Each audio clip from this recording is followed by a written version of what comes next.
अब भी साजिश शुरू हो गई है। ब्रिटेन में गृह मंत्रालय की एक रिपोर्ट लीक हुई है। रिपोर्ट में किस तरीके के संकेत हैं मैं आपको बता देता हूं। रिपोर्ट में कहा गया है कि ब्रिटेन में हिंदुओं को खतरा बताया गया है। रिपोर्ट के मुताबिक ब्रिटेन को हिंदुओं के लिए खतरा बताया गया है। लीक हुई रिपोर्ट में हिंदुओं से नफरत की बात की गई है। ब्रिटेन सरकार ने अपनी लीक रिपोर्ट से पल्ला झाड़ लिया है। उनका कहना है कि हमारी ऐसी कोई रिपोर्ट नहीं है, लेकिन जो रिपोर्ट लीक हुई है, गृह मंत्रालय से रिपोर्ट लीक हुई है, उस रिपोर्ट में ब्रिटेन के लिए हिंदुओं को खतरा बताया गया है और इसीलिए हिंदुओं के प्रति नफरत की बात की गई है। एक बड़ी जानकारी। हालांकि ब्रिटेन की सरकार ने अपनी इस रिपोर्ट से, गृह मंत्रालय की रिपोर्ट से पूरी तरह से पल्ला झाड़ लिया है और जो रिपोर्ट लीक हुई है उस रिपोर्ट के जरिए भी कई तरह के संकेतों की बात की गई है, लेकिन ब्रिटेन की यह रिपोर्ट बताती है कि किस तरीके से हिंदुओं को लेकर नफरत की बात की जा रही है। आदित्य कुमार हमारे संवाददाता इस खबर पर ज्यादा जानकारी देंगे। आदित्य, क्या है पूरी खबर?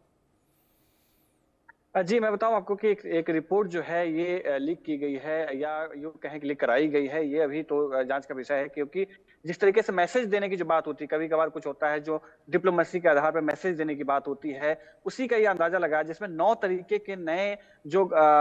एक मामला होता है जिसमें किसी को खतरा होता है। जैसे इस्लामिक आतंकवाद को भी इसमें शामिल किया गया है, खालिस्तान को भी इसमें शामिल किया गया है, स्त्री के प्रति जो अपराध होते हैं उसको भी इसमें शामिल किया गया है, इस तरीके के एक हिंदू जो आतंकवाद होता है इसको भी इसमें शामिल किया गया है। इस पूरे मामले में हालांकि जो ब्रिटेन गवर्नमेंट है उन्होंने साफ इससे पल्ला झाड़ लिया कि किसी तरीके का इसमें इस तरीके कोई भी रिपोर्ट जो है गृह मंत्रालय का उनकी तरफ से नहीं है। लेकिन ये जो रिपोर्ट है इसकी चर्चा जो है वो बहुत ही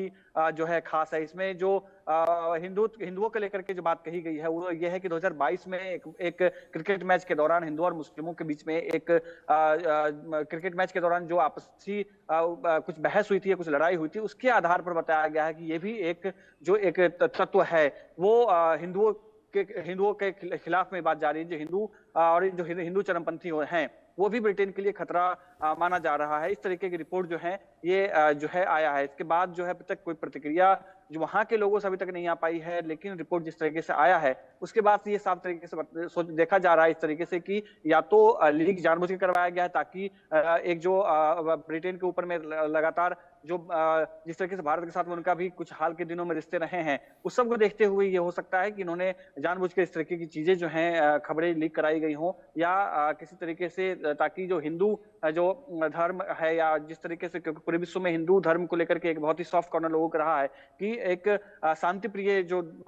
धर्म है उसको लेकर के रहा है, लेकिन ये एक आने के बाद एक नए तरीके का विवाद जो है वो शुरू हो सकता है। इसकी कोशिश पूरी की जा रही है। जी,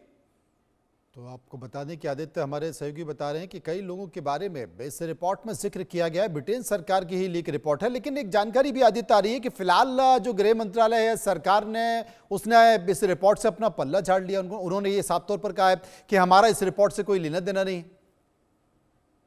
जी बिल्कुल। वो तो ये जिस तरीके से ये सवाल उठे उसके बाद लगातार इसको लेकर के विरोध जो है सोशल मीडिया पे भी किए जा रहे थे। उसके बाद लगातार जो डिनायल की श्रेणी में थे ब्रिटेन की तरफ से किसी तरीके से भी इस रिपोर्ट को अपनाया नहीं गया है, लेकिन ये बताया जा रहा है कि ये रिपोर्ट 2022 में तैयार करना शुरू किया गया था, जिसके बाद 2024 में ये लगभग जो है रिपोर्ट बनकर तैयार हुई थी। उसके बाद अब ये उसके कुछ जो पन्ने हैं वो लीक हुए हैं, जिसमें 9 प्रकार के जो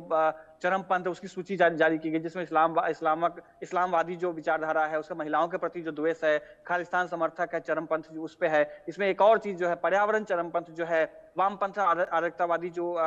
विचार शामिल हैं। इन सबको देखते हुए खासतौर से इसको हिंदुओं को लेकर के जो जिस तरीके से बात कही गई है उससे एक जो विरोध था वो उठना लाजमी था, क्योंकि पूरे विश्व में जिस तरीके से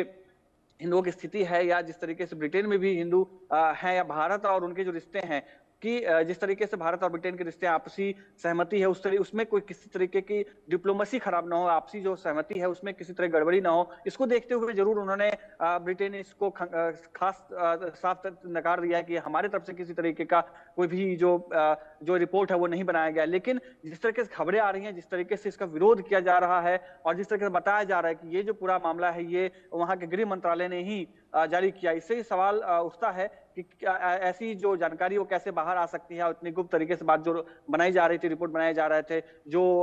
किसी खास समुदाय के बारे में हो, एक नफरत पैदा करने की स्थिति पैदा कर सकते हो, उस सबके देखते हुए लीक कैसे हो सकता है? जी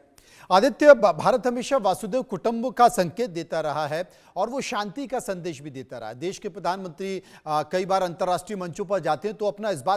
इस संदेश का जिक्र भी करते हैं। बावजूद इसके, चूंकि उसमें खालिस्तान का भी जिक्र है, इस्लामिक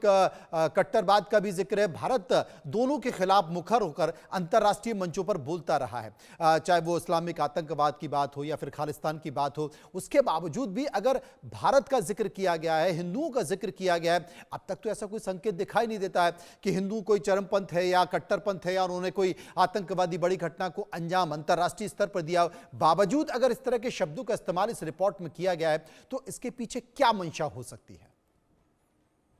जी, जिस तरीके से इस पूरे आप घटनाक्रम को देखेंगे तो सबसे पहले जो हिंदू आतंकवाद का जो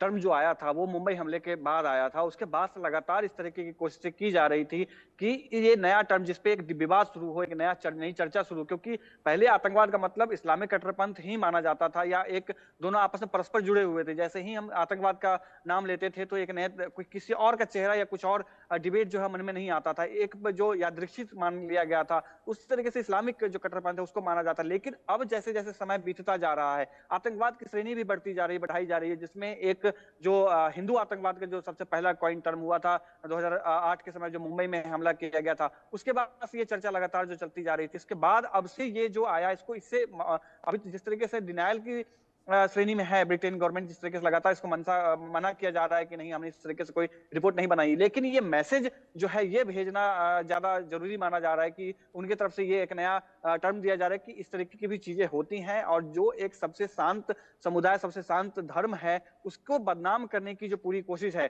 वो की जा रही है, ऐसा माना जा रहा है। क्योंकि खालिस्तानी भी हिंदुओं के विरोध में रहे हैं, खालिस्तान भी भारत के एक जो भारत के विरोध में हमेशा से बात उठाते रहे हैं, और जिस तरीके से वहां पे ब्रिटेन की जिस तरीके से व्यक्ति की आजादी के नाम पर जहां जो खालिस्तानी वहां पर फले बढ़े हैं, वो एक प्रोपेगेंडा हो सकता है। इस्लामिक कट्टरपंथ भी इसमें भले ही शामिल हो, लेकिन उनके भी प्रोपेगेंडा हो सकता है कि किसी तरीके से इस पूरे हिंदू धर्म को, या जहां पर भारत को बदनाम किया जा सके, क्योंकि विश्व में सबसे ज्यादा अगर कोई हिंदू कहीं रह रहा है तो वो भारत में ही रह रहा है, हो सकता है कि इसकी बदनामी कराने की भी हो एक सकता है साजिश कि जो उसकी है बदनामी वो के लिए है। एक प्रयास किया जा रहा हो। कुछ लोग उनकी सोच के बारे में क्या कहा जा सकता है। बहुत बहुत शुक्रिया करेंगे आदित्य का, जो हमें विस्तार से जानकारी दे रहे थे। अगली खबर की तरफ बढ़ते हैं और अगली खबर है सऊदी अरब की। सऊदी अरब में भीषण सड़क हादसा हुआ है। सड़क हादसे में 9 भारतीय